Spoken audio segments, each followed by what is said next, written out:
भरोसा बहुत बड़ी पूंजी है, यूं ही बांटी नहीं जाती। खुद पर रखो तो ताकत और दूसरों पर रखो तो कमजोरी बन जाती है। नमस्कार, मैं हूं कमल श्रीमाली। आप सभी का बहुत बहुत स्वागत आपके अपने चैनल में और हमारे जीवन को सबसे अधिक प्रभावित करने वाले बृहस्पति के मिथुन राशि में प्रवेश के इस विशेष एपिसोड में। यह एपिसोड आपकी राशि, नाम राशि अर्थात मून साइन पर आधारित है। एक छोटी सी अपील है आपसे, यह चैनल और इसका हर एपिसोड आपके जीवन में सहजता, सुख, शांति, समृद्धि के लिए हमारा प्रयास है। आप भी हमारे चैनल को सब्सक्राइब कर, शेयर कर, कमेंट कर, लाइक कर, हमारा उत्साहवर्धन करें, हमारा सहयोग करें। ज्योतिष शास्त्र में गुरु पूर्व जन्म के कर्म, धर्म, दर्शन, ज्ञान और संतान का प्रतिनिधित्व करते हैं। गुरु के उच्च होने पर प्रगति, समृद्धि प्राप्त होती है। वहीं गुरु के प्रभाव से व्यक्ति का वैवाहिक जीवन सुखमय हो जाता है। गुरु आर्थिक रूप से संपन्नता प्रदान करते हैं और संसाधनों में वृद्धि भी करते हैं। गुरु मानव की भौतिक क्षेत्र में उन्नति नहीं करते, बल्कि आध्यात्मिक क्षेत्र में भी जातक को ज्ञान की चरम सीमा तक पहुंचा देते हैं। देवगुरु बृहस्पति जब राशि परिवर्तन करते हैं तो इसका असर ज्ञान, वृद्धि, शिक्षा, संतान, दान, पिता पुत्र संबंधों, इन सभी पर पड़ता है। गुरु फर्स्ट, फिफ्थ, नाइन्थ और 10th भावों के कारक ग्रह हैं। इन 4 भावों में स्थित गुरु जातक को धर्म, अर्थ, काम और मोक्ष, ये 4 प्रकार के पुरुषार्थ प्रदान करते हैं। गुरु ग्रह को शुभता का प्रतीक माना गया है। महिलाओं के लिए बृहस्पति पति के कारक और पुरुषों के लिए बृहस्पति धन के कारक माने जाते हैं। चंद्र लग्न अर्थात राशि से दूसरे, 5वें, 7वें, 9वें और 11वें भाव में अर्थात इन 5 भावों में गोचरवश आए हुए बृहस्पति सदैव शुभ फल प्रदान करते हैं। शेष भावों में उनका फल सामान्य या अशुभ माना जाता है। गुरु वृद्धि के कारक हैं, इसलिए अच्छी या बुरी जो भी घटना होगी उसमें इनका योगदान वृद्धि कारक होगा। अब यही देवगुरु बृहस्पति 14 मई 2025 को रात 10:35 पर मिथुन राशि में प्रवेश कर जाएंगे और 18 अक्टूबर 2025 तक मिथुन राशि में गतिशील रहेंगे। फिर वापस 5 दिसंबर 2025 से 1 जून 2026 तक मिथुन राशि में गतिशील रहेंगे। और ये जो समय बीच का गैप है, 18 अक्टूबर से 5 दिसंबर तक बृहस्पति अतिचारी होकर के कर्क राशि में जाएंगे और वापस बैक हो जाएंगे मिथुन राशि में। तो इसी बीच बृहस्पति अस्त और उदय, वक्री और मार्गी, अतिचारी भी होंगे। लगभग 12 वर्षों के बाद में बृहस्पति फिर से मिथुन राशि में प्रवेश कर रहे हैं। आइए अब बात करते हैं आपकी राशि कुंडली के विश्लेषण की।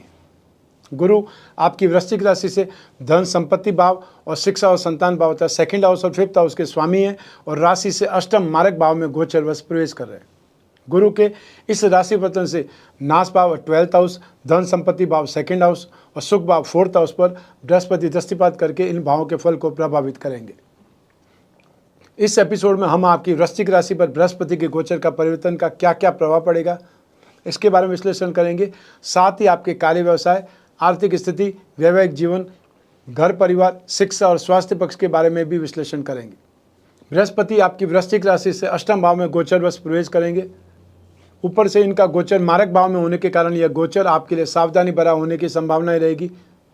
इसलिए आपको अपनी गतिविधियों को नियंत्रण में रखते हुए ही जीवन में आगे बढ़ने के प्रयास करने चाहिए। आप भले ही कोशिश करें, लेकिन इस दौरान या इस समय काल में, इस गोचर काल में जो लोन है वो बढ़ने की संभावनाएं रहेगी। आपके विदेश जाने की संभावनाएं बढ़ सकती है। आपके खर्चे तो बढ़ेंगे ही बढ़ेंगे और इस दौरान आपका स्वास्थ्य भी समस्याओं का सामना करना पड़ेगा। आप बीमार हो सकते हैं। अष्टम भाव में बृहस्पति की गोचर से आपको बंधन, शोक, रोग अर्थात चोरों से और सरकार की ओर से कष्ट हो सकता है। आपको कठोर भाषा बोलने के कारण आपका तिरस्कार हो सकता है, अपयश मिल सकता है और जो लोग जॉब में हैं उनकी नौकरी छूटने तक की नौबत आ सकती है। जो व्यापारी हैं उनको भी बिजनेस में भारी लॉस हो सकता है। शारीरिक कष्ट इस गोचर में बढ़ जाएगा और अपने ही देश में लंबी लंबी यात्राएं असुविधा से पूरी होंगी। आर्थिक संकट से आपको गुजरना पड़ सकता है, इसलिए बहुत सेफ साइड में चलें, सोच समझ कर चलें। जो आवश्यक नहीं है उस पर खर्च करने से बचें।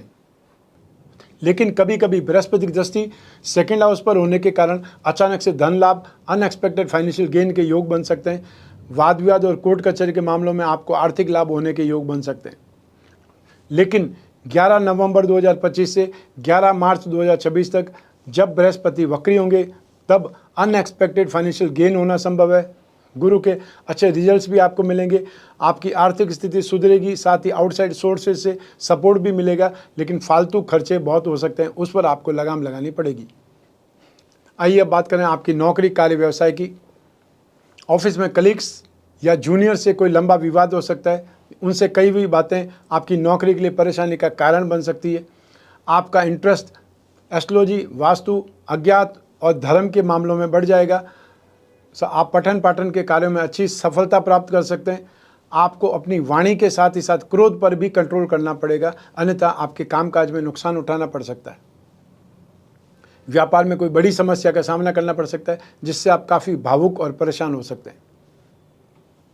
11 नवंबर 2025 से 11 मार्च 2026 तक जब बृहस्पति वक्री होंगे, समस्याएं कुछ कम होने लगेंगी और आपका व्यापार फिर से स्पीड पकड़ेगा, रफ्तार पकड़ेगा, अटके हुए काम पूरे होने लगेंगे। इन्वेस्टमेंट के लिए ये 4 माह फिर भी ठीक है, अर्थात 11 नवंबर से लगा करके 11 मार्च 2026 तक जो ये समय काल होगा 4 माह का, ये इन्वेस्टमेंट के लिए अच्छा है, इसको कहीं नोट कर लें। आइए अब बात करें आपकी आर्थिक स्थिति की। आप कितनी भी कोशिश करें, लेकिन कर्ज बढ़ने की संभावना इस गोचर काल में बनी रहेगी। आपको फाइनेंशियल चैलेंजेस का सामना करना पड़ सकता है। जो एक्सपेंसेस है वो बहुत ज़्यादा होंगे। व्यापारिक सौदे या साझेदारी के सौदों में सावधान रहने की ज़रूरत पड़ेगी और सब कुछ लिखित में रखना जरूरी होगा। मेरी यह बात आपको बाद में याद आएगी जब आपके साथ फ्रॉड हो जाएगा या आपका नुकसान हो जाएगा। इसलिए सोच समझ करके काम करना है। जो भी डील करें, जो भी एग्रीमेंट करें, वो हमेशा आपको लीगली टर्म्स की स्टाइल में आगे बढ़ना है। मान लो कोई पार्टनरशिप कर रहे हैं तो भी लिखित में ही पार्टनरशिप करना है। बृहस्पति की दृष्टि आपकी राशि से सेकंड भाव पर होने के कारण, धन और संपत्ति भाव पर होने के कारण अचानक से फाइनेंशियल गेन के योग बन सकते हैं। वाद विवाद और कोर्ट या कचहरी के मामलों में आपको फायदा होने के योग बन सकते हैं।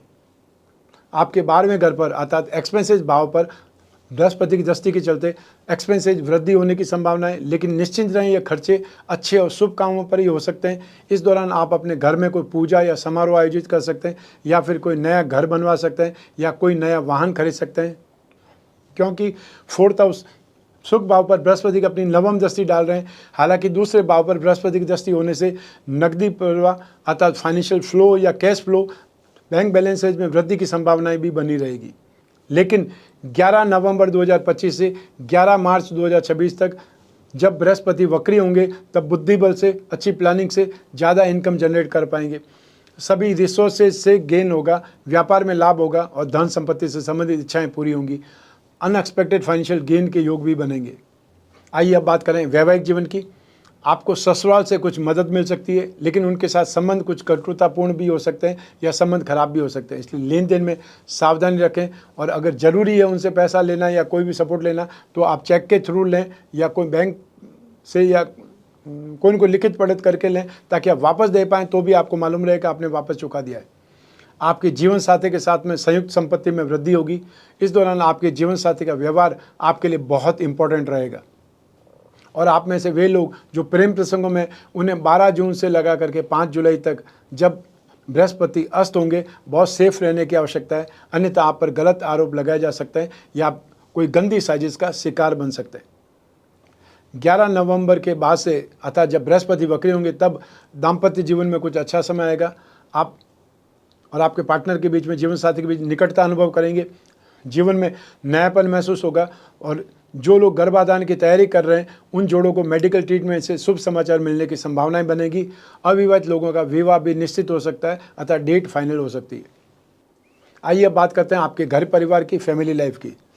बृहस्पति के इस गोचर काल में घर परिवार में शुभ कार्य, मांगलिक कार्य होने की संकेत है, अतः ऐसी आशाएं बन रही है। आप भले ही कितने ही व्यस्त क्यों न हो, लेकिन पारिवारिक जिम्मेदारियों को निभाने के लिए आपको आगे आना ही पड़ेगा और आपको चुनौतियों से जूझना ही पड़ेगा। तब जाकर के आप मानसिक रूप से शांति महसूस करेंगे। अपने पेरेंट्स से आश्चर्यजनक सहयोग मिलेगा। दबी हुई मनोकामना पूर्ति होने का समय है। संतान की उत्पत्ति से प्रसन्नता होगी या संतान आने वाली है, ये खुशखबरी से आप अपने आप को बहुत गौरवान्वित महसूस करेंगे, अंदर से खुशी होगी। लेकिन बृहस्पति जब वक्री होंगे 11 नवंबर 2025 से 11 मार्च 2026 तक, तब आप अचानक से अपने भाई बहनों के साथ में किसी झगड़े या विवाद में फंस सकते हैं, या फिर आपको भाई बहनों की अचानक से कोई गंभीर स्वास्थ्य संबंधी परेशानी आ सकती है। आइए अब बात करें आपकी शिक्षा की, अर्थात एजुकेशन की। 12 जून से 5 जुलाई तक जब बृहस्पति अस्त रहेंगे, तब जिन लोगों की जून जुलाई में कोई एग्ज़ाम है, परीक्षा देना है, उन्हें बहुत ज़्यादा एफर्ट करने की ज़रूरत पड़ेगी, और आपका बहुत ज़्यादा मेहनत या कठिन प्रयास ही आपको मन मुताबिक परिणाम दे सकता है। जो स्ट्रीम आपने सोची है उसमें आपको अपना फ्यूचर दिखाई देगा। आप में से वे लोग जो टेक्निकल सेक्टर में, स्पेस टेक्नोलॉजी में, रिसर्च में, मेडिकल या इंजीनियरिंग सेक्टर में स्टडीज़ कर रहे हैं, उनकी स्थिति बहुत अच्छी रहेगी। इसके अलावा कॉमर्स, इकोनॉमिक्स, मार्केटिंग या टेलीकॉम सेक्टर में भी जो लोग कोर्स कर रहे हैं या आप कोई डिग्री कर रहे हैं, डिप्लोमा कर रहे हैं, उन लोगों की भी स्थितियाँ यहाँ पर बहुत बेटर रहेगी। जिन्हें एब्रॉड जा कर के पढ़ना है, उन्हें एंट्रेंस एग्ज़ाम में सक्सेस मिल सकती है। पेरेंट्स को अपने बच्चों की शिक्षा पर या उनकी रूटीन पर ज़्यादा ध्यान देने की आवश्यकता है। उन्हें प्रोत्साहन दें, उनका आत्मविश्वास बढ़ाना है। आइए अब बात करें आपके स्वास्थ्य की। बृहस्पति के इस गोचर में आपको स्वास्थ्य समस्याओं का सामना करना पड़ सकता है। आपको गले में समस्या हो सकती है, अर्थात वोकल कॉर्ड में या थ्रोट इन्फेक्शन या ग्लैंड के अंदर कोई प्रॉब्लम आ सकती है, या फिर पेट से संबंधित समस्याएं, लीवर और मेटाबॉलिज्म से संबंधित समस्याएं परेशान कर सकती है। मोटापे की समस्या से, वजन बढ़ने की समस्या से आप परेशान हो सकते हैं। 12 जून से 5 जुलाई के बीच में जब बृहस्पति अस्त होंगे, तब डाइजेशन सिस्टम, पाचन संबंधी समस्या और जोड़ों के दर्द से आप दुखी रहेंगे। यह आपके स्वास्थ्य के लिए कुछ कष्टकारी समय हो सकता है। 11 नवंबर से 11 मार्च 2026 के बीच में बृहस्पति वक्री होंगे। तब आपके पिताजी को शारीरिक कष्ट या पिता के संबंधों में उतार चढ़ाव देखना पड़ सकता है। आपको किसी बुजुर्ग की नाराज़गी का सामना भी करना पड़ सकता है। इसलिए अपनी ओर से ऐसी कोई गलती ना करें जिसके लिए बाद में आपको पछताना पड़े।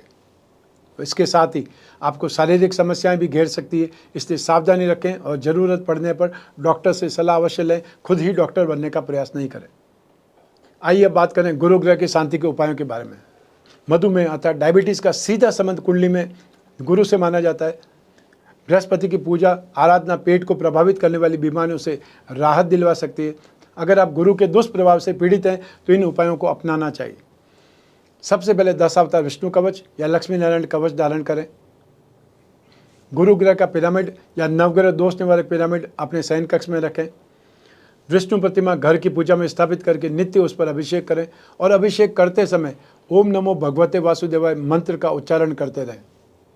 गुरुवार के दिन अर्थात थर्सडे के दिन आपको गुड़, केला, चने की दाल या पीली वस्तु या फिर पीले फलों का दान करना चाहिए किसी भी जरूरतमंद व्यक्ति को, पर्सन को। पुरुष सूक्त या विष्णु सहस्त्र नाम का पाठ करें या फिर गुरु के एकाक्षरी बीज मंत्र ओम ब्रह्म बृहस्पतये नमः, इस मंत्र का जाप करें। तो ये था आपकी वृश्चिक राशि के लिए बृहस्पति का मिथुन राशि में गोचर फल। आपकी जन्म कुंडली में से एक ग्रह चंद्रमा को आधार बना करके मैंने गोचर फल आपको बतलाया है। आप चाहें तो अपनी जन्म कुंडली के संदर्भ में इस गोचर फल को, राशि फल को और सटीकता से जान सकते हैं, क्योंकि जन्म कुंडली आपकी अपनी है और आपकी अपनी डिटेल से ही बनती है। तो उसमें जो भी योग है, जो बृहस्पति की पोजीशन है, बृहस्पति ग्रहों की दृष्टि है, बृहस्पति किन ग्रहों के साथ में, और साथ ही आपको कौन सी दशा, अंतर्दशा, प्रत्यंतर दशा चल रही है, उसका इम्पैक्ट भी आपके राशि फल पर, आपके गोचर फल पर निरंतर पड़ता रहेगा। बृहस्पति के गोचर उसमें कुछ इंप्रूवमेंट दे सकता है या कुछ नेगेटिव बन सकता है, वो आपकी जन्म कुंडली के अनुसार होगा। तो ऐसी स्थिति में जब जीवन में समस्याएं ज़्यादा हो, भविष्य में झांकना हो, कोई बहुत बड़ा डिसीजन लेना हो, तो अपनी कुंडली का विश्लेषण कराना चाहिए, समय समय पर कराना चाहिए। 1 वर्ष में 1 बार तो जरूर कराना चाहिए। यदि आने वाला समय पॉजिटिव है तो आप उत्साह के साथ में, डेयरिंग के साथ में काम करेंगे, रिस्क लेकर के भी काम करेंगे। और यदि आने वाला समय नेगेटिव है तो आप सावधान होकर के, अर्थात जो नुकसान हो सकता है उसको बचाने का प्रयास करेंगे, और जो आपका कैपिटल बच जाएगी, नुकसान होना बच जाएगा सावधानी से, वो आपकी कमाई हो जाएगी, वो गेन हो जाएगा। तो दोनों स्थितियों में गेन आपको ही होगा। जब भी आपको अपनी जन्म कुंडली विश्लेषण की जिज्ञासा हो, आवश्यकता पड़े, तब स्क्रीन पर दिए हुए नंबर पर संपर्क करके अपॉइंटमेंट फिक्स करना है या व्हाट्सएप नंबर पर मैसेज ड्रॉप करना है। हमारे टीम मेंबर्स आपसे संपर्क करेंगे, आपको अपॉइंटमेंट प्रदान करेंगे और बातचीत होने तक जिम्मेदार बने रहेंगे। आप कोई भी कंट्री में रहते हो, कोई भी शहर में रहते हो, अपने घर की 4 दीवारी में बैठे हुए, अपने ऑफिस में बैठे हुए, आप अपनी कुंडली का विश्लेषण करा सकते हैं। जो चाहे वो पूछ सकते हैं। आपकी कोई भी पर्सनल से पर्सनल प्रॉब्लम है उस पर भी डिस्कस कर सकते हैं, क्योंकि आप और मैं ही बात करेंगे, बीच में तीसरा कोई होगा नहीं। और जो उपाय होंगे वो भी लिखित रूप में आप तक पहुँचेंगे, व्हाट्सएप के माध्यम से, ईमेल के माध्यम से। आपको सिर्फ एक छोटा सा काम करना है, संपर्क करके, इस फ़ोन नंबर पर संपर्क करके या व्हाट्सएप नंबर पर आपको अपॉइंटमेंट के लिए मैसेज डालना है या फिर कांटेक्ट करना है। मैं कामना करता हूं कि आप स्वस्थ रहें, प्रसन्न रहें और सुरक्षित रहें। अपने और अपने परिवार का बहुत बहुत ख्याल रखें। आप सभी को मेरा नमस्कार, बहुत बहुत शुभकामनाएं। ईश्वर आपकी रक्षा करे। धन्यवाद।